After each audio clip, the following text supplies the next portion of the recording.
पड़ोसी कुछ कह देता है तो हम दुखी हो जाते हैं, कोई मित्र हमसे कुछ कह देता हम दुखी हो जाते हैं, हम चाहते हैं सारी दुनिया हमसे खुश रहे।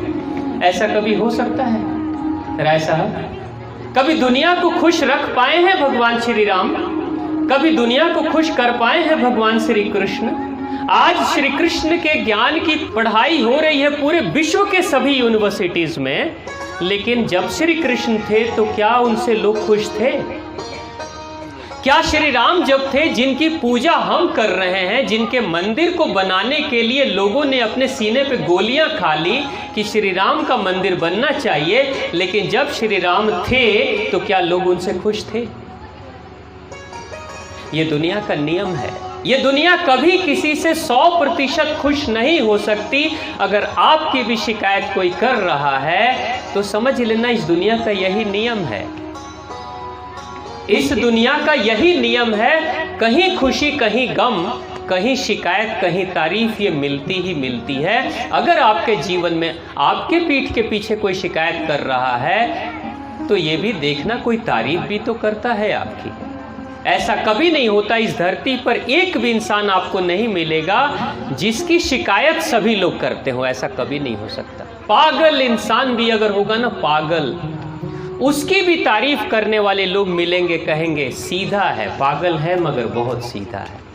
तभी तो उसे रोटी मिल जाती है ना, तभी तो लोग खाना खिलाते हैं ना। दिल्ली में एक बहन जी हैं, वो कहती हैं कि स्वामी जी मेरे मोहल्ले से एक पागल गुजरता है, लोग उसके पास जाते नहीं क्योंकि पागल है, नहाता नहीं है, गंदे कपड़े पहनता है, बास मारता है, हाँ बदबू आती है उसके शरीर से, लेकिन उसको देख कर ना इतना तरस आता है, इतनी माया जगती है मेरे हृदय में कि लगता है जैसे वो भी तो किसी का बेटा है, वो भी तो किसी का पुत्र है, वो भी किसी का पुत्र है, तो फिर बेचारा उसको भी तो भूख लगती होगी ना।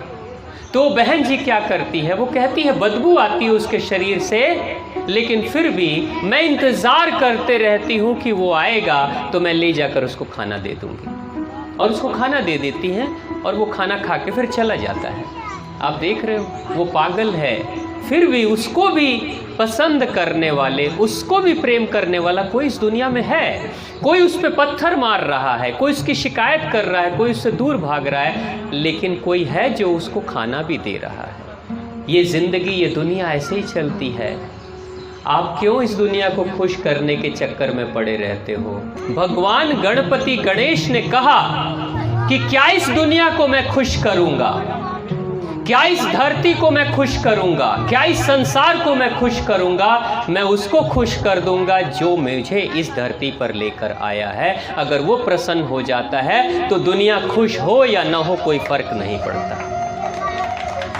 भगवान गणपति गणेश हमें यही सिखाते हैं। मैं दुनिया के चक्कर में नहीं पड़ता, मैं तो उसके चक्कर में पड़ता हूँ जो हमारी दुनिया है। वो खुश तो दुनिया खुश।